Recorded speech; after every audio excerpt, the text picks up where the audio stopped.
가난한 자와 약한 자에 관한 보호법에 대해서 우리가 말씀을 살펴봅니다. 생명을 얻는 법을 우리가 지금까지 쭉 보고 있습니다. 그래서 하나님께서는 연약한 생명도 돌보시고 세우시는 하나님이십니다. 하나님은 상한 갈대를 꺾지 아니하시고 꺼져가는 등불을 끄지 아니하시는 인자하신 하나님이십니다. 그렇기 때문에 하나님께서는 모든 생명들이 주님 안에서 생명을 얻되 풍성히 얻도록 주님께서 일마다 때마다 도우시고 또 그 규정을 지키도록 이끌어 가시는 것입니다. 그런데 이 규정은 우리를 살리는 규정입니다. 그러므로 우리가 성경의 말씀을 자칫 자기 마음대로 적용해서는 안 되지만 성경을 너무 문자 그대로 적용하는 것은 하나님의 뜻에 어긋날 수도 있습니다. 예수님께서 이 땅에 오셨을 때 안식일에도 병을 못 고치게 하는 것을 예수님께서 이상하게 생각하셨어요. 하나님께서, 그러니까 예수님께서 그 법을 주실 때는 그런 의미가 아닌데 안식일에 병든 자를 왜 못 고치느냐는 것입니다. 그런데 유대인들은 안식일에 일하지 말라는 그 계명으로 안식일에 병을 고치는 것은 일하는 것이기 때문에 병이 나빠지게 하지는 않을 수 있어도 좋아지게는 못한다는 것입니다. 그건 하나님의 뜻이 아닌데, 하나님의 선하신 뜻이 아닌데 유대인들은 문자 자체에 몰두하고 고집을 피움으로써 어리석은 것 같은 신앙을 갖게 된 것입니다. 오늘 이 말씀도 우리가 지혜롭게 잘 마음에 적용해서 하나님의 성경 말씀이 우리 삶 가운데 실질적으로 잘 활용될 수 있도록 깨달음을 얻게 되시기를 주님 이름으로 축복합니다. 첫 번째, 돈 빌려주는 문제입니다. 그래서 빚과 이자에 대한 문제가 19절과 20절에 있는데, 내가 형제에게 구워주거든 이자를 받지 말지니. 그래서 이자를 받지 말라고 그랬어요. 그래서 여기에서 형제라는 것은 이스라엘 동족을 말합니다. 그래서 같은 동족끼리 이자를 받고 너무 그 사람을 힘들게 하지 말라는 것입니다. 그렇다면 이 형제가 무슨 형제인지를 생각해야 됩니다. 이 형제라는 것은 가난한 형제입니다. 부자가 돈을, 그러니까 그런 일은 별로 없겠지만 부자가 돈을 빌려달라고 할 때는 이자를 받을 수도 있다는 것입니다. 그러니까 이 성경의 문자적인 그 의미를 우리가 깊이 생각해야 돼요. 여기에서는 가난한 동족에게 가난해서 먹고 살기가 어려워가지고 지금 쌀값을 얻기 위해서 돈을 빌리는데 그 사람에게 이자로 쌀 한 마리를 빌려주면서 한 대를 떼면 그거 되겠습니까? 그 사람이 그거 가지고 죽을 끓여 먹는데 선이자라고 해가지고 한 마리를 빌려주는데 한 대를 떼고, 그리고 그렇다면 그 사람을 더 가난하게 만들고 더 굶주리게 만드는 것이니까 이자를 받지 말라는 것입니다. 그러니까 하나님의 이 사랑의 원칙에 의해서 이 말씀을 적용해야 돼요. 우리 옛말에도 가까운 사이일수록 돈 거래는 하지 말라고 했어요. 안 빌려주는 것이 좋죠. 그런데 성경은 동족에게 이자를 받지 말라라는 말씀의 그 뜻은 뭡니까? 돈 빌려주라는 것이죠. 가까운 형제, 그런 이웃일지라도 돈을 빌려주되 그 사람은 어려우니까 이자는 받지 말라는 것입니다. 그러니까 우리 가까운 사이일수록 돈 거래지 하지 말라는 것은 비성경적이에요. 그러면 가까운 사이에 돈 거래지 하지 말라는 것은 왜 그런 말이 있습니까? 돈 떼먹기고 좋은 사이도 금이 가서 나빠지긴 원수가 되기 때문에 빌려주지 말라는 것이죠. 그러면 그 일을 원수가 되지 않게 하려면 어떻게 해야 돼? 차용증서를 써야죠. 그러니까 여기에서도 이 숨은 말씀이 내가 형제에게 구워주거든 반드시 차용증서를 써서 구워주고 대신 그 사람이 가난한 사람이거든 이자는 받지 말라. 그 말씀. 그런 표면적인 그런 단순한 이 19절의 말씀으로 적용하는 것은 여러 가지 어려움을 초래할 수 있는데 이 말씀을 깊이 생각하면서 그 말씀이 실제 상황에 적용할 수 있도록 우리가 힘을 써요. 먼데 있는 사람이 가난하고 굶주리고 저 아프리카에서, 남미에서, 인도에서 힘든 사람을 우리가 어찌 다 감당하고 알 수 있겠습니까? 그 사람들은 굶어 죽어도 우리가 잘 모르는 것입니다. 결국 우리 주변에 있는 사람이 힘들고 어려운 때 또 갑작스럽게 일이 생기고 그러면 돈이 필요한 것입니다. 그러면 빌려줘야죠. 그 사람이 갑자기, 그 사람이 또 그렇게 별로 돈이 없는데 그냥 과장해서 자식은 10명 낳았어. 그래 흥부가 항상 가난한 거예요. 왜? 자식이 10명이니까. 흥부가 초등학교 보내고 중학교 보내고 대학교 보내는데 돈이 얼마나 많이 들겠어요. 놀부는 자식도 없어요. 그러니까 놀부는 돈이 쌓이고 흥부는 가난한 데다가 매일 더욱 가난해. 그러면 흥부한테 돈을 빌려줘야죠. 그 대신에 좀 냉혹한 것처럼 보이지만 차용증서를 흥부한테도 받아야 돼요. 왜냐하면 흥부가 언제 박씨가 제비가 와가지고 박씨를 물어다 줄지 모르기 때문에 그때 한꺼번에 받으면 돼요. 그때 한꺼번에 받으면 되니까 흥부가 또 사람은 기억이 없어요. 나이가 들고 또 흥부가 아무리 머리 좋다고 해도 자식이 10명인데 온갖 일을 하다 보면 다 잊어버려요. 그리고 반드시 증서를 써줘야 돼요.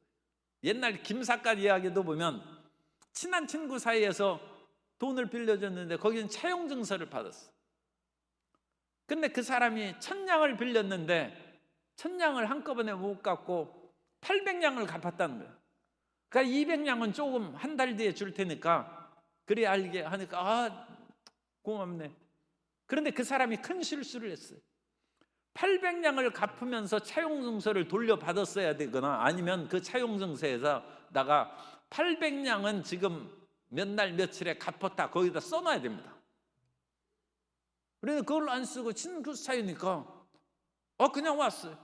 그런데 나중에 200냥을 들고 가니까 그 친구가 얼굴 그야말로 굳게 표정하고 800냥은 언제 갚을 건가? 그런 말은 이 친구가 기가 막히고 800냥 내가 한 달 전에 가지고 그래 나 기억이 없는데 증거가 있습니까? 요즘은 휴대폰으로라도 녹음을 해놔야 되는데 그런 기가 막힌 일들이 생기기 때문에 돈 거래에 시험에 들지 않도록 우리는 반드시 차용증서도 받고 빚을 절반만 갚았으면 절반 갚았다고 그것을 또 받은 거 그 증서를 받고 그래요. 성경이 참 얼마나 정확한지 고대 3000년 전에 어떤 사람이 이제 이혼을 하게 됐어요. 그러면 그 사람이 자유의 몸이라는 것을 분명히 알 수 있도록 이혼 증서를 써주라는 거예요. 이혼 증서를 받고 그리고 이혼 증서를 받았어요. 그런데 그 사람은 또 결혼했다가 또 이혼을 또 하게 됐어요. 그러면 그 사람이 자기도 얼굴이 있지 또 이혼 증서를 또 받겠어요. 그런데 또 이혼 증서를 또 받으라. 성경에 그렇게 돼 있어요. 모든 것을 철저히 그런 것을 시행해서 자기가 행하는 신분에 대해서 분명한 근거를 마련하라. 그것을 인하여 어떤 공격과 잘못을 저질렀는지 세상 사람들을 잘 믿으면 안 돼. 그리고 이 믿지 말라는 것은 우리가 그 사람을 무시하거나 신의가 없는 사람으로 여기지 말라는 것이 아니라 인간에게는 능력의 한계가 있기 때문에 반드시 증서를 받아요. 왜냐하면 그 사람이 붙잡혀가서 고문을 받으면서 너 이런 일 절대 없다고 해라. 그러면 그 사람이 거짓말할 수도 있어. 어떤 사람이 진돗개를 키웠는데 그 진돗개가 목을 풀어주니까 밖에 나가더니 돌아오지를 않는 거예요. 하루가 지나도 이틀이 지나도 안 돌아와요. 그래도 그 사람은 진돗개는 원래 그 늑대의 혈통이 그 피가 있기 때문에 길이나 그런 것을 잘 찾습니다. 그래 반드시 집에 돌아올 것이다. 그렇게 생각했는데 일주일이 넘어서도 안 나오니까 할 수 없이 이제 동네 수소문하고 전단지 들고 들어가서 했는데 나중에 2, 3주 지나서 그 개를 찾았어. 그랬더니 그 개가 어느 낯선 곳에 묶여 있는데 온데 맞아가지고 이 진돗개가 도망가려니까 두들겨 팬 거예요. 상처투성이에다가 줄에 묶여 있다. 진돗개가 아무리 주인 집으로 찾아가고 싶은 마음이 굴뚝 같아도 묶여 있는데 어떡하겠어요? 사람이 진돗개보다 더 지혜롭죠. 그러니까 그 진돗개, 집을 나온 진돗개를 붙잡아다가 묶어놓고 말 안 되니까 들고 패고 그랬는데 그 진돗개가 주인 집으로 어찌 가겠습니까? 인생에도 그와 같은 능력의 한계가 있다는 거예요. 그러므로 자기 모든 하는 일에 대해서 문서하고 서류하고 또 가까운 사이를 할지라도, 왜냐하면 그 사람이 그런 일은 없지만 갑자기 치매가 와가지고 기억 상실이 걸렸어. 그래가지고 아니 돈 내가 1,000만 원 구워줬는데 새카맣게 잊어버리고 1,000만 원은 고사하고 당신이 누구요 묻는데 기가 막힌 거예요. 그러니까 서류가 있어야죠. 그래서 이와 같이 이자 문제에 대해서도 하되, 두 번째로 타국인에게서는 이자를 받으라. 이 타국인에 대해서는 노클이라는 단어를 쓰는데 이것은 어떤 일로 사업상이나 그런 일로서 잠시 그 자기 동네에 머무는 사람을 말합니다. 그런데 그 사람은 그러니까 신분도 보장되지 않았죠. 언제 이 마을을 떠날 수 알 수 없는 그런 사람이고, 그 사람이 돈 빌리는 것은 당연히 자기 사업 자금이나 어떤 일을 행하는데 돈이 지금 뭐 약간 부족하다거나 아니면 더 크게 사업을 하기 위해서 확장하기 위해서 자기 이익을 위하여 돈을 빌립니다. 반드시 그것은 돈을 빌려주되 이자까지 받으라. 이자까지 받아서. 그러니까 사업상 이 타국인이라는 것은 가난한 자기 이웃이 아니라 사업으로 돈 버는 사람이에요. 돈 버는 사람에게 돈을 빌려줄 때는 반드시 이자를 받고, 뭐 당연히 차용증서 받는 것은 뭐 말할 필요 없죠. 그렇게 행하라는 것입니다. 고대 세계에 이자가 상당히 세요. 그래가지고 사람들이 그 이자를 내는 것이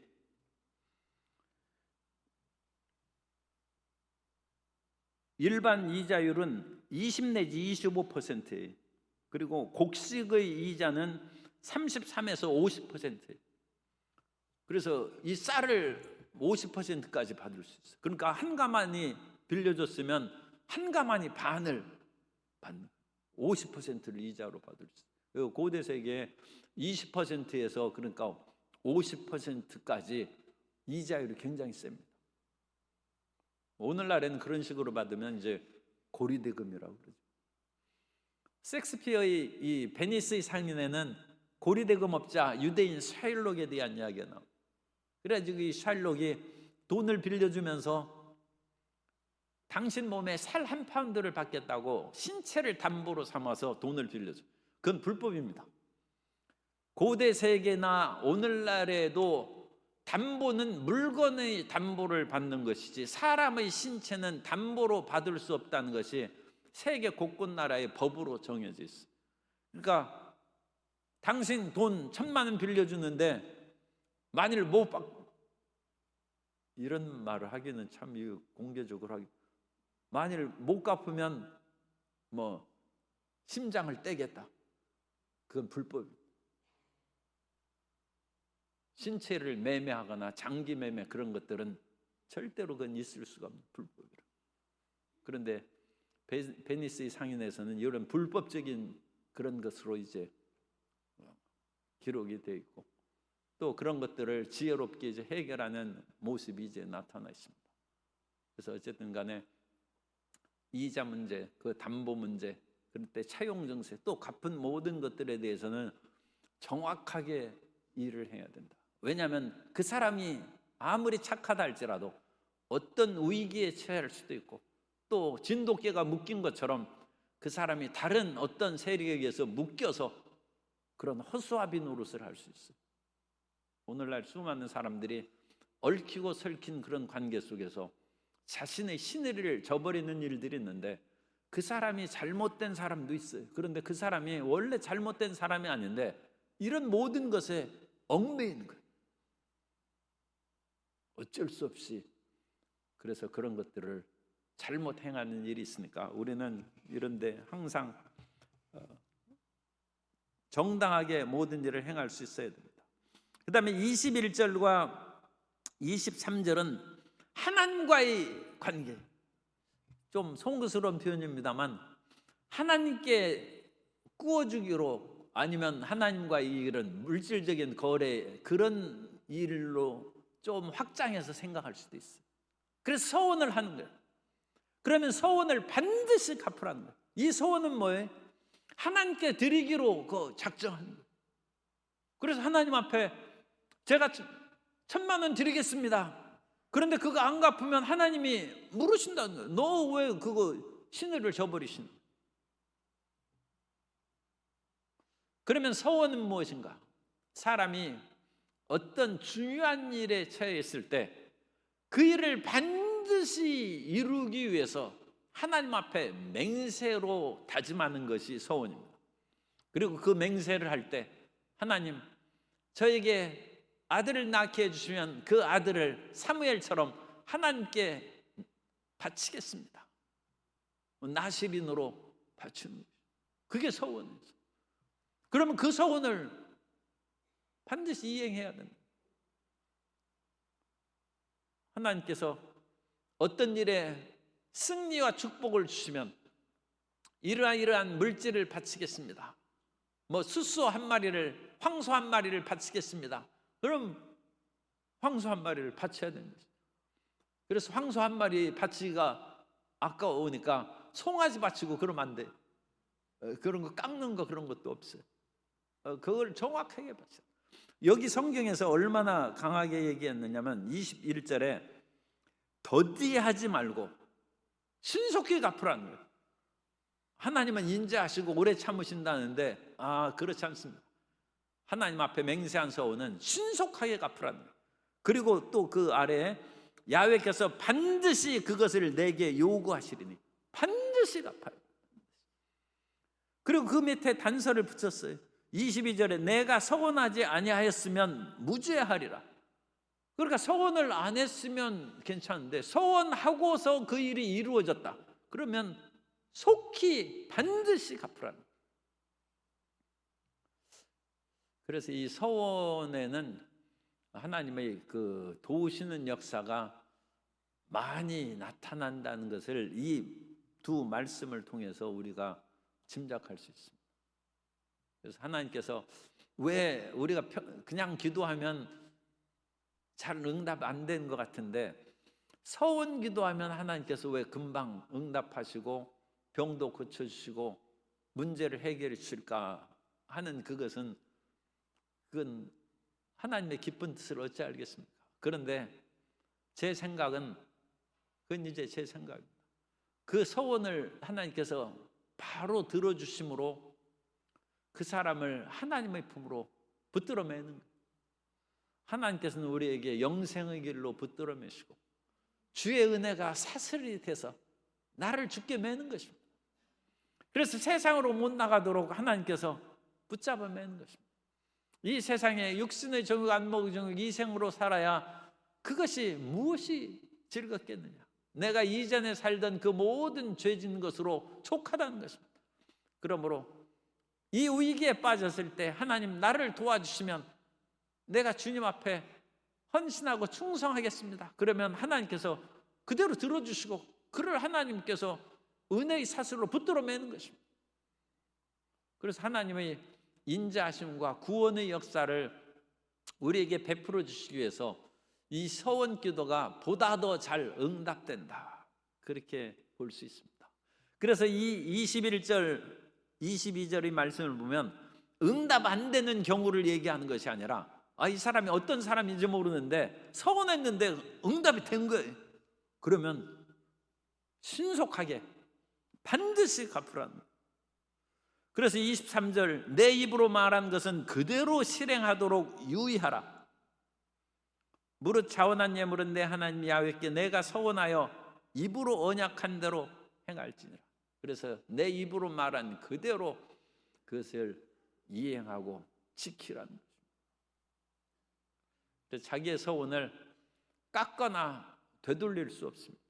하나님 앞에 맹세한 것은 반드시 지켜야 되고, 그리하면 그 입으로 말한 기도를 하나님께서 그 후로도 계속 들으시는데, 그 입으로 말한 것을 하나님께서 응답해 주셨는데 그것을 지키지 않으면 그 다음에 입으로 기도하는 걸 하나님이 안 들으시.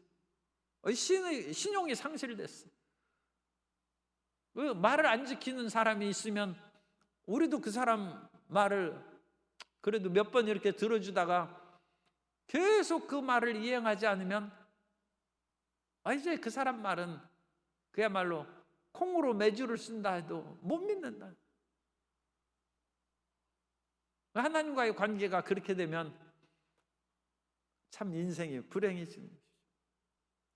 그런데 이 서원은 반드시 갚는데 예외 조항이 있어요. 5월 가정의 달을 맞이하여 그 가정의 화합을 위해서 하나님께서 그 서원한 것을 용서하는 내용이 이제 민수기에 나오는데, 고대 세계에서는 남편이 돈을 벌고 삽니다. 여자에게는 직업이 거의 없어요.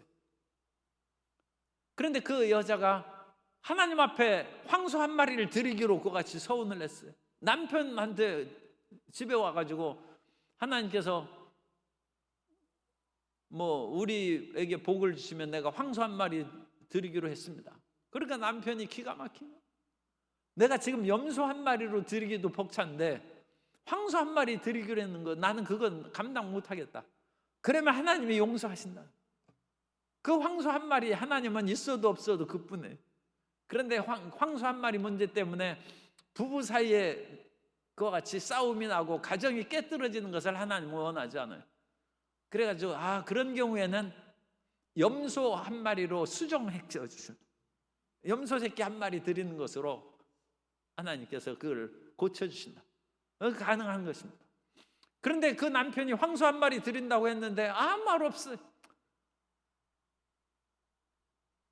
그리고 나서 일주일 지난 후에 아무리 생각해봐도 황소 한 마리는 너무 벅차니까 염소 한 마리로 바꿔야 되겠다. 그건 못 바꿔요. 듣는 즉시에만 얘기해야지 나중에 인간의 욕심이 생기고 여러 가지 그야말로 수를 부리는 것이죠. 그런 식으로 해서 그런 것은 안 돼요. 그러나 고대 세계 하나님께서는 인생의 화합과 가정의 평화를 얼마나 생각했는지 그런 말씀을 주셨습니다. 그런데 그것이 오늘날에는 반드시 적용할 수 없어요. 왜냐하면 이 모 가수가 200억 그 남편하고 결혼해서 사는데, 남편이 그 가수 여가수 아내가 돈을 잘 버니까 이리저리 사업을 하고 뭐하고 계속 망하고 그래가지고 200억을 빚졌어요. 그런데 그 가수가 200억의 남편 빚을 다 갚아줬다는 거예요. 남편이 돈을 벌어오는 재주가 있는 것이 아니라 아내가 재주가 있는 거예요. 그런 경우에는 아내가 황소 한 마리 드리겠습니다 하면 아내가 갚아야 돼요. 왜? 그것은 아내에게 능력이 있기 때문에 하나님께서 그 사람이 능력을 가지고 하나님 앞에 서원한 것은 갚으라. 그 명확한 규정은 만일 혼자 사는 여인일 경우에 서원한 경우에는 반드시 갚으라. 그때는 남편이 제지하거나 그럴 것이 없이 혼자 사니까. 그래서 혼자 사는 사람은 자기가 가정의 주인인 것이죠. 그리고 그것은 오늘날로 얘기하면 가정의 경제 활동을 책임지는 위치에 있는 사람. 이것이 이제 성경을 열린 마음으로 해석합니다. 그래서 이런 말씀을 끊임없이 해석하고 그 시대에 맞게 적용시켜 주는 것을 기록한 것이 모은 것이 엄청나게 두꺼운 몇 권의 책인데 그것이 탈무드예요. 그래서 랍비들이 팔레스타인에서는 비가 적은데 다른 지역으로 살니까 여기는 비가 적은 것이 아니라 오히려 비 오는 날이 많아요. 그런 경우에는 이 하나님의 말씀에 대해서 적용을 달리하고, 그래서 바벨론 탈무드가 있고 팔레스타인에서 나온 탈무드가 있고, 그런 식으로 시대와 장소에 따라서 하나님 말씀을 적용하는 것을 지혜롭게 해석하고 기록한 것이 탈무드. 그러면서도 하나님의 기록된 원래의 말씀을 훼손되지 않으면서 실제 삶에 적용시킬 수 있도록 끊임없이 연구하고 기도합니다. 우리도 하나님의 말씀에 대한 그런 연구와 기도와 실질적인 적용을 하면 지혜로운 사람이 되는 것이고, 하나님의 뜻을 제대로 아는 사람이 되고, 안식일 날 병자를 치료하지 않는 그 당시 율법 교사의 어리석은 태도에서 벗어나는 깨인 사람이 되는 것이죠. 그래서 우리는 깨어난 지혜로운 하나님의 자녀가 되어야 될 줄로 믿습니다. 그래서 그 지혜를 얻어야 돼요. 그래서 이 말씀 24절 25절에 있는 포도원의 문제, 내 이웃의 포도원에 들어갈 때 마음대로 그 포도를 배불리 먹어도 되느니라. 그러나 그릇에 담지는 말 것이요, 내 이웃의 곡식밭에 들어갈 때에는 내가 손으로 그 이삭을 따도 되느니라. 그러나 내 이웃의 곡식밭에 낫을 대지는 말지니라. 그래서 포도원에 들어가서 포도를 마음대로 따먹으라고.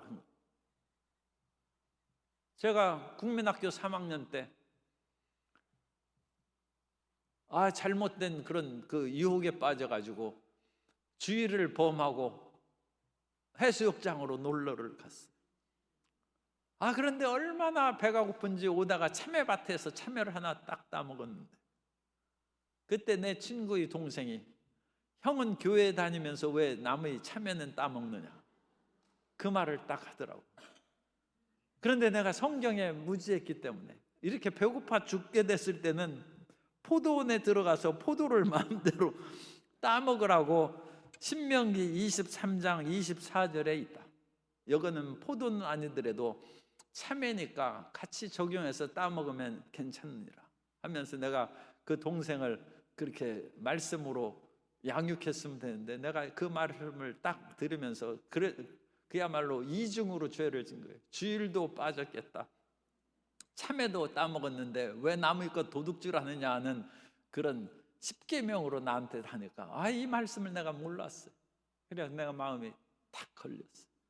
그래 지금 어쨌든 60년이 지나도 안 잊어버려요. 그러면 성도 여러분, 오늘날 우리가 남의 포도원에 가서 목마른데 포도 따먹으면 됩니까? 안 되죠. 오늘날에 포도 따먹으면 포도밭 전체 값 물어줘야 돼.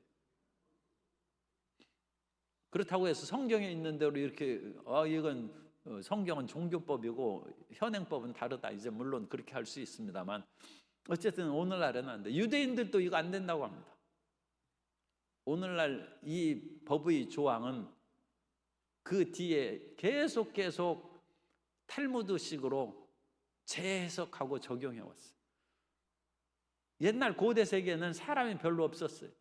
그러니까 지나가는 사람이, 그리고 자기가 먼 여행에 갈 때는 자기 먹을 것을 항상 가지고 다닙니다. 그러다가 너무 목마르고 힘든 가난한 사람의 경우에는 그런 가는 포도밭에 포도를 몇 개 따먹을 수 있어요. 그리고 고대 세계에는 사람들이 그렇게 양심적이에요. 그런 식으로 남을 훼손하고 괴롭게 하는 일을 거의 하지 않아요. 그런데 이것을 그대로 나누면 너도 완송이 나도 완송이, 그러면서 돌아가다가 회규의 고사를 생각하면서 어머니도 한 송이 갖다 드려야지, 그래서 또 한 송이 따고 그러면 그 포도밭 망하는 거예요. 그래서 그 뒤에 유대인들은 포도원에서 일하는 일꾼에게만 이것은 적용된 말씀이다, 그래서 제한을 시켰어요.